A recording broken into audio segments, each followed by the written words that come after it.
n'est pas obligé d'être initié ni dans le monde du vin, ni dans le monde de la musique classique pour vraiment profiter et passer un excellent moment. Bonjour à tous, on se retrouve ici dans les vignes pour découvrir un festival qui va avoir lieu du 5 au 7 juin prochain. C'est Luçon Classique et qui de mieux pour découvrir Luçon Classique que son cofondateur. Bonjour Guillaume Jacot. Bonjour. Guillaume, on est ensemble pour que tu nous présentes un peu ce festival qui va avoir lieu donc à partir du 5 juin prochain. Comme son nom l'indique, ça se passe à Luçon, plus précisément au château de Luçon, qui est un lieu vraiment magnifique et notre but était d'ouvrir ce lieu et de créer un événement, qui permette au public de vivre vraiment une expérience globale. Donc on propose de la gastronomie, des concerts de musique, musique classique, heu, de manière, prédominante, mais on en a un peu pour tous les goûts. On a aussi, donc on a 2 soirées principales avec, gastronomie et musique et le dimanche matin, pour les familles, un brunch en famille avec un spectacle musical pensé, pour, toutes et tous, donc jusqu'au jeune âge. Donc venez comme vous êtes, il y en a vraiment pour tous les goûts.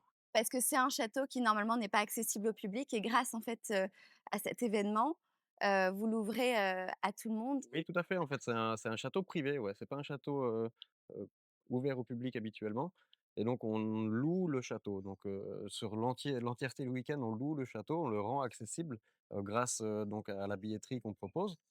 Et on loue pas que le château en fait, c'est le ce qui là où ça devient intéressant, c'est qu'on loue aussi l'hôtel qui s'appelle la ferme du château, ce qui permet au public donc de rester et de prolonger le séjour pour une expérience vraiment immersive. Donc vous pouvez dormir une nuit, 2 nuits, soit du vendredi au samedi, soit du samedi au dimanche et on a vraiment une billetterie où on peut choisir son billet un peu sur mesure. On peut participer à des événements simplement par exemple venir à un concert, mais si on veut participer à certaines activités proposées, il faut absolument dormir à l'hôtel, c'est ça? À la base, on avait juste créé des soirées, qui tournent autour de la gastronomie et de la musique.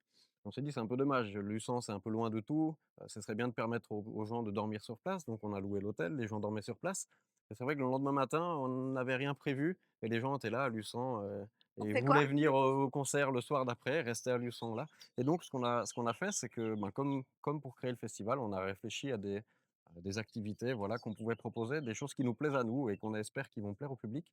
Donc notamment, on a, donc quand on vient pour le vendredi soir, qu'on dort le samedi matin, on a par exemple, une petite séance de yoga dans les jardins du château, au bord de la piscine le samedi matin. On a, une séance, de découverte et d'approche du cheval proposée par la présidente des Amis, qui se trouve juste à côté de Luçon. Donc c'est une séance de 2 heures, on vient découvrir le cheval. Génial. Ouais, c'est vraiment un truc très chouette à découvrir le samedi matin. On a aussi un petit partenariat avec le musée Sherlock Holmes.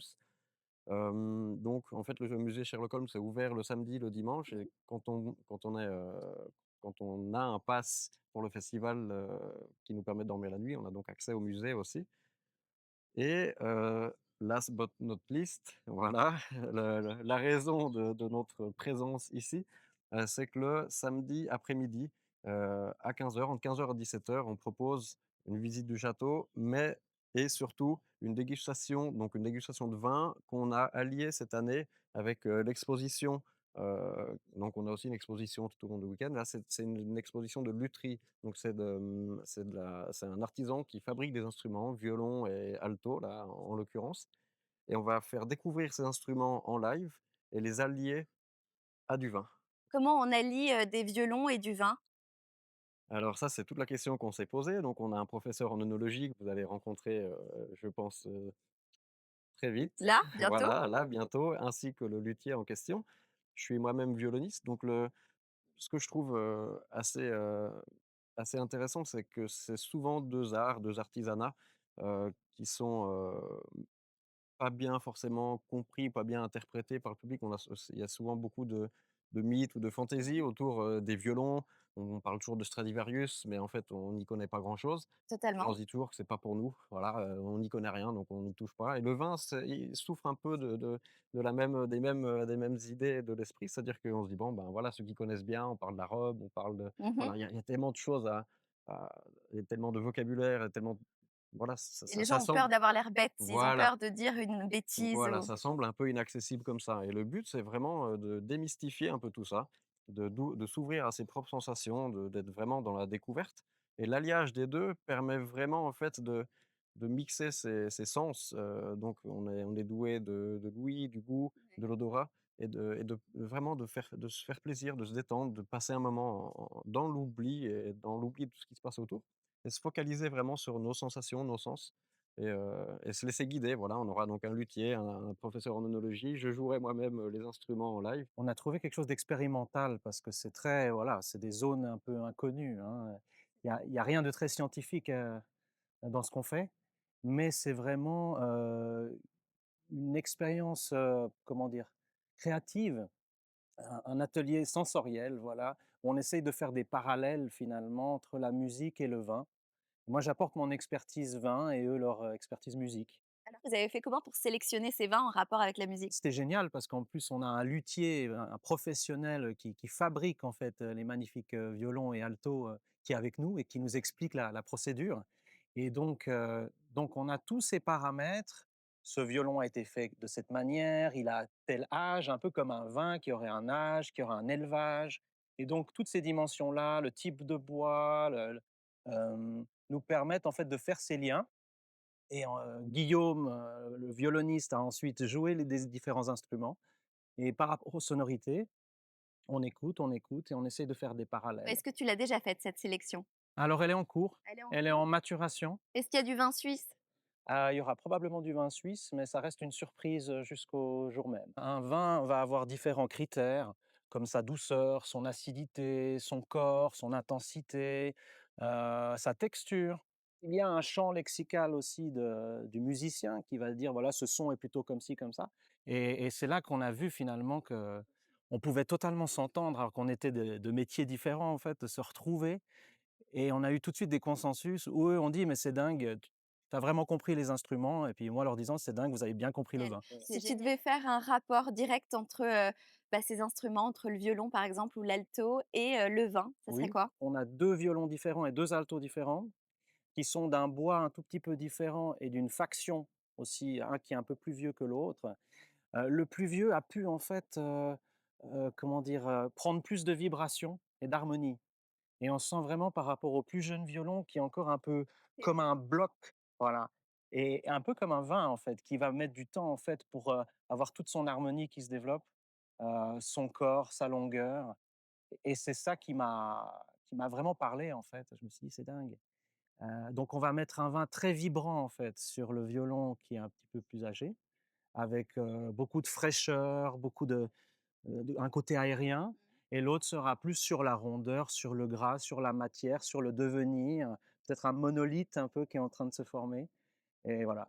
Quand tu crées un violon, par exemple, est-ce que, tu te dis: «Tiens, ça irait super bien le son de ce violon avec, tel vin»? Ah, c'est drôle parce qu'on a travaillé avec Alexandre, sur le projet du coup et les termes se rapprochent. Du coup, quand on joue un instrument, on arrive à sentir les différentes sonorités. Donc les termes, comment on dit? Un peu le jargon Oui. se retrouve un petit peu dans la texture du vin, dans un peu toutes les couleurs, la complexité, en fait. Ouais, En fait, le son, il y a une grosse complexité dans le vin aussi oui, c'est et vrai. de pouvoir les mixer. Un instrument qui est plus rond, peut-être qu'il va chercher un cépage, plus de rondeur. Ouais, Un instrument un peu plus pétillant, du coup, peut-être aller chercher quelque chose de plus explosif. ouais.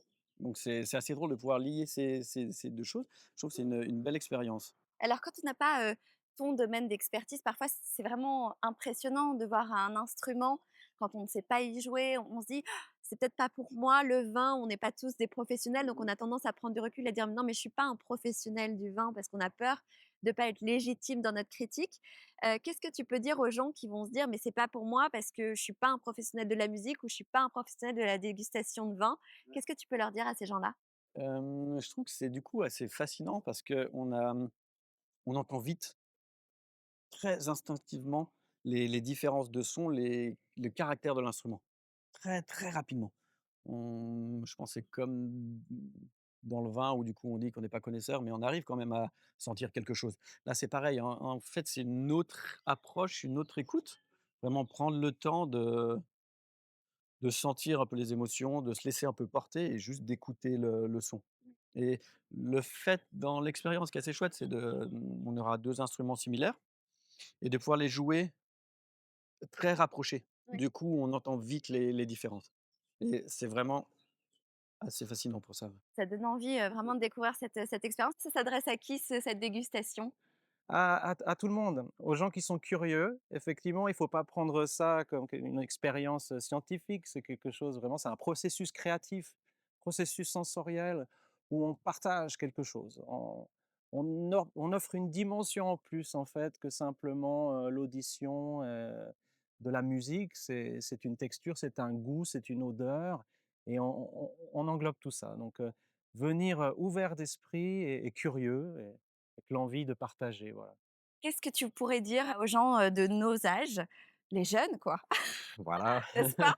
les jeunes vieux ou les vieux jeunes, je sais. Les gens de nos âges pour qu'ils franchissent le pas de venir. Le festival s'est créé un peu autour de cette idée que les concerts de musique classique, fonctionnent comme ça. On arrive un peu en retard, on court, on trouve une place de parc, on arrive au concert, on est crevé, on sort du boulot, on s'endort à moitié, on sait pas qu'on faut applaudir, on est un peu gêné, on repart, on a payé 100 balles, on a partagé avec personne parce qu'on n'a pas le droit de parler et cetera. Exactement, c'est vrai. Donc voilà, on a créé ce festival justement pour pouvoir prendre le temps, se poser, que ça soit convivial, qu'on se rencontre les uns avec les autres et c'est justement cette approche-là, cette manière de fonctionner qui nous permet de ralentir le temps et de partager et de pas être dans le jugement, vraiment dans la découverte, dans l'écoute de, voilà, de ce qu'on ressent, de comment on est. Et c'est vraiment ça qui permet, je pense, à tout un chacun de venir découvrir cette expérience, de manière beaucoup plus adoucie. On n'est pas obligé d'être initié ni dans le monde du vin, ni dans le monde de la musique classique pour vraiment profiter et passer un excellent moment. Voilà. On parle, d'une expérience qui pour le coup, va vraiment concerner un tout petit groupe de personnes parce que c'est maximum 40 personnes. Donc il y a vraiment que quelques chanceux qui vont avoir, la chance de vivre ça. Oui. Est-ce qu'il reste encore des places? Est-ce que c'est encore possible d'aller prendre ces places? Alors oui, c'est encore possible de prendre ses places. Il reste en fait, c'est vraiment uniquement ouvert à ceux qui ont les passes, qui permettent de dormir la nuit au château. Et donc il y a le pass Espressivo, le pass Cantabile, le pass Maestoso, c'est comme ça qu'il s'appelle sur notre site. Et vous pouvez donc réserver via notre site ces 3 passes qui vous permettront également l'accès à cette dégustation de vin. C'est vrai que si on a 150 personnes, on doit servir le verre et essayer et cetera. Si c'est C'est moins, plus la même approche. voilà, et si c'est moins intime, ça permet pas ce partage vraiment, en direct et voilà, donc ce petit groupe, ça nous paraissait vraiment, idéal. Donc voilà, l'accès uniquement avec les passes. Les passes sont disponibles sur le site lusanclassique.ch et bah, on espère que vous venez découvrir ça et que vous aurez beaucoup de plaisir. Bon, faites vite si vous voulez avoir, la chance de vivre une expérience comme ça. C'est vrai qu'en couple ou entre amis, c'est génial de se dire qu'on peut, faire une nuit, là-bas et puis vivre, bah, toute une expérience, sur, le soir, la journée. C'est génial. C'est la 6e édition, les 5 autres éditions, les gens sont toujours ravis. Ouais. Les gens qui viennent reviennent, donc c'est plutôt un bon signe et voilà, je suis ravi si on peut faire découvrir, notre monde, tous ces mondes-là à travers ces expériences et voilà, on se réjouit en tout cas. Merci beaucoup. Merci beaucoup à toi.